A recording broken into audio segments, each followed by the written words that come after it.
Hello everyone, this is Invents KE and today we are looking at one of the strangest off-road vehicles ever built, a machine that broke every rule of 1920s engineering. It is 1923. The First World War just ended, and the scariest thing on the battlefield wasn't bullets. It was mud. Mud that ate horses, mud that buried trucks, mud that made the biggest guns in the world show up too late. The generals had a problem nobody could solve, until this Italian guy named Ugo Pavesi walks in with something that looked like it fell off another planet. And I swear, when I first saw it for the first time, I didn't believe it either.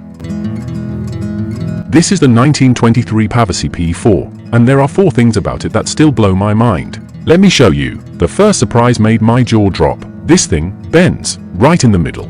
Think about it this way. This is 1923. Cars are boxes, trucks are boxes. Everything is rigid. If the front goes up, the whole thing goes up. But not this strange tractor.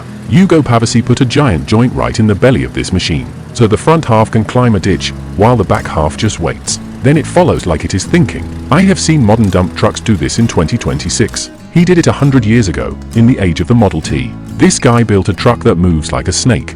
Come on, that was not normal. Let me take you to the second surprise. The wheels. When I say wheels, your brain says rubber tires, right? These are steel, huge, and with teeth. They look like they belong on a moon rover, or a machine built to invade Mars. But here is the crazy part. They worked. That mud I told you about, the stuff that stopped armies, those steel lugs would bite down into it, and not let go. There are real military reports that said this thing crossed trenches that wide, that other trucks would not even look at. You stand in front of one today, in a museum, and it still feels wrong. Like, excuse me, sir, what century are you from?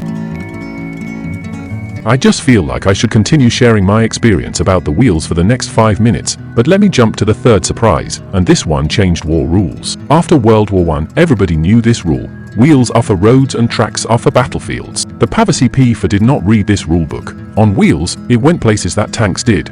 Be it mud, slopes, or trenches, it just kept going. And watch what happened. Italy buys it. Britain copies it. Germany, Hungary, Sweden, they all line up. Because when your generals see a wheeled tractor dragging artillery through hell while tracked vehicles are stuck, they stop caring that it looks weird. They just say, give me 10 of them. I am ready to pay.